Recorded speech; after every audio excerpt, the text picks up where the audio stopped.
Hi, I'm Dr. Fox, and let's talk about the hindgut, specifically the rectum and the anal canal. In this video, we'll discuss the structure and specializations of the rectum and anal canal. We'll also go through the neurovasculature of the rectum and anal canal and compare the neurovasculature that serves the proximal 2/3 with that serves the distal 1/3.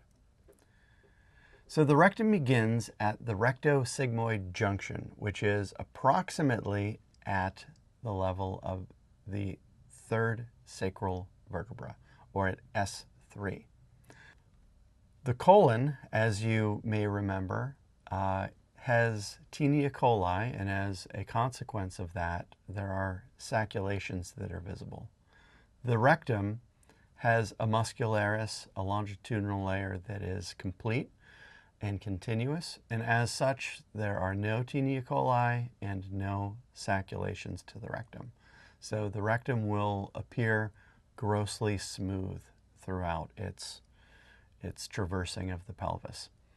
There are several, usually about 3, transverse rectal folds that can be seen grossly within the lumen of the rectum.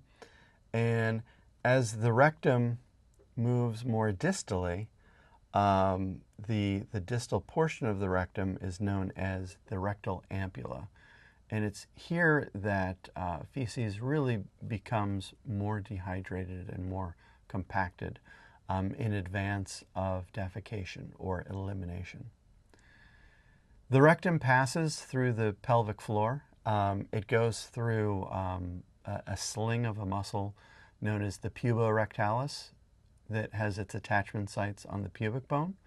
And so as the muscle wraps about the rectum, it actually pulls the distal rectum slightly forward.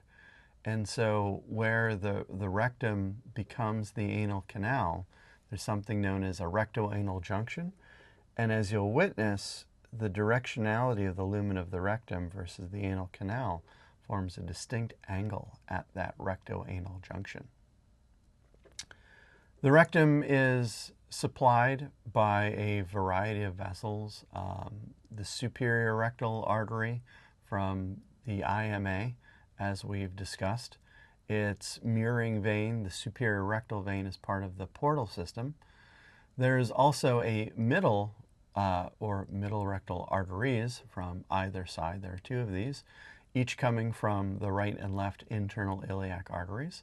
These are going to be part of, in terms of the return of blood flow, the middle rectal veins will be part of the caval system. So they'll flow back into the inferior vena cava. So these don't push their blood products through the liver.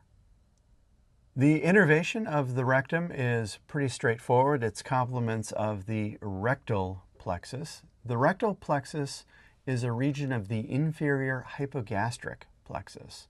So hypogastric plexus refers to it being below the level of the internal iliac artery. Now, when we think of any autonomic plexus, there's going to be both parasympathetic and sympathetic constituents to this plexus. The parasympathetic input to the inferior hypogastric plexus, and thus the rectal plexus, is going to come from the pelvic splanchnic nerves. So when I think parasympathetic, I think pelvic splanchnic nerves. These pelvic splanchnic nerves are branches from the ventral primary rami of S2, S3, and S4. So here on this photograph, we can see these rami. There's the S1 ramus, there's the S2 ramus, there's the S3 ramus, and we can see 2 pelvic splanchnic nerves, one here coming off of the S2 ramus and one here coming off of the S3 ramus. And it kind of looks like it also is associated with S4 as well. So those pelvic splanchnic nerves bring the preganglionic parasympathetics from those S2, S3, and S4 sacral nerves out into the inferior hypogastric plexus through the rectal plexus and into the wall of the rectum. The sympathetic constituents come from the sacral splanchnic nerves. So when I think sympathetic, I think sacral splanchnic nerves. Sacral splanchnic nerves come from the sympathetic trunk, specifically the S1 and S2 ganglia of the sympathetic trunk.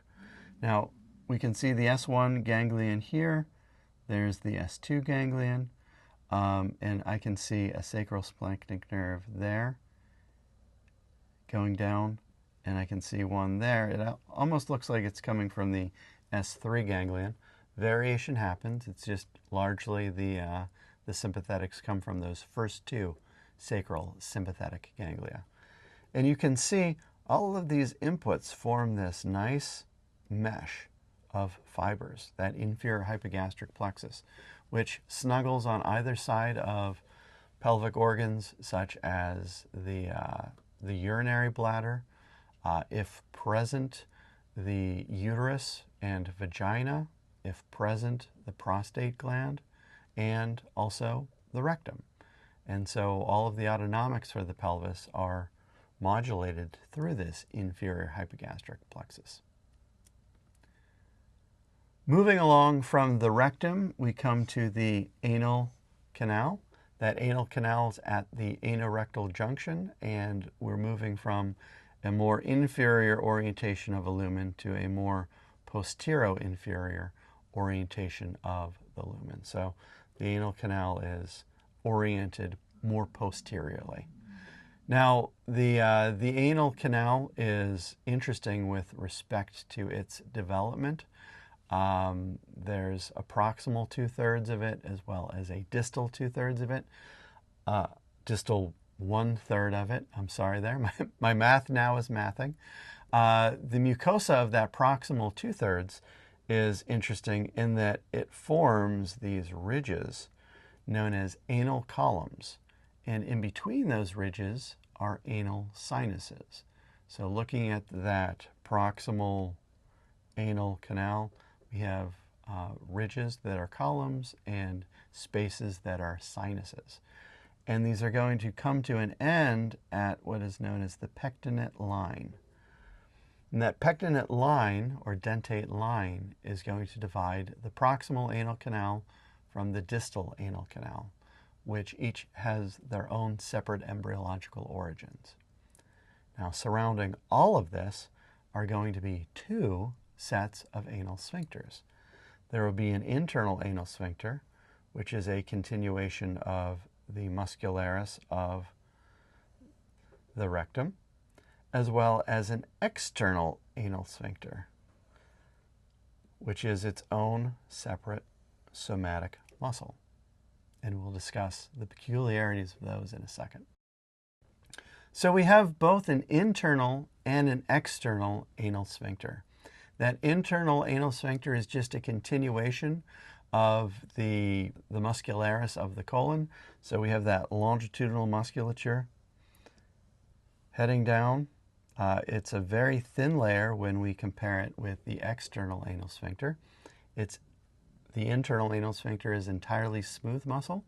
As such, it's under autonomic control, and it is under the control of the inferior hypogastric plexus. So that combination of sacral and pelvic splanchnic nerves. The external anal sphincter is much more robust, and this is going to go all the way around the anal canal. We're just looking at it as a sagittal cut here. This is its own separate somatic muscle, so it is striated or skeletal muscle, and it is under the control of inferior rectal nerves, which are branches of the pudendal nerve. So let's take a look at some of the differences between the proximal 2/3 of the anal canal versus the distal 1/3 of the canal. And the division line, to remind you, is that pectinate line. So everything proximal to that pectinate line is going to be of the hindgut, and it will be a derivative of endoderm. And as such, that surface is mucosa. Anything distal to that pectinent line is a derivative of ectoderm, and as such, it is skin. So you have skin distal to the pectinent line and mucosa proximal to the pectinent line. But there are other differences as well. So looking at blood supply, the proximal 2/3 is supplied by both the superior and the middle rectal arteries, whereas the distal third is supplied by the inferior rectal artery. In terms of the veins, the proximal 2/3 is drained by the superior rectal vein, which feeds into the hepatic portal system, whereas the distal 1/3 is drained by the inferior rectal vein, which feeds into the caval system. Sometimes these veins may become inflamed, and when they do, they're referred to as hemorrhoids. Hemorrhoids of the superior rectal vein are known as internal hemorrhoids, and these tend to be painless, whereas hemorrhoids of the inferior rectal vein are external hemorrhoids, and these can have some discomfort. So there can be some pain associated with them, some itching, some burning associated with external hemorrhoids. In terms of control, the proximal 2/3 is under the control of the rectal plexus of the inferior hypogastric plexus, which is autonomic, versus the distal third, inferior rectal nerves, which are of the somatic nervous system. Lymphatic drainage proximally goes to internal iliac nodes, whereas distal lymphatic drainage first goes to superficial inguinal nodes, but then those superficial inguinal nodes drain into deep inguinal nodes, and those deep inguinal nodes will then drain into internal iliac nodes. So the lymph all basically ends up at the same place anyways. So we have some distinct differences between the blood supply, both arteries and veins, and the consequence of anything pathological with those veins, as well as the muscles and their control, as well as lymphatic drainage between the proximal 2/3 versus the distal 1/3 of that anal canal. So we've discussed the rectum and anal canal and their specializations, the neurovasculature of the rectum and anal canal, as well as the differences of neurovasculature serving the proximal 2/3 and distal 1/3 of that anal canal. Thank you so much for your time and your patience. For any mistakes on the PowerPoint, I'll talk to you later.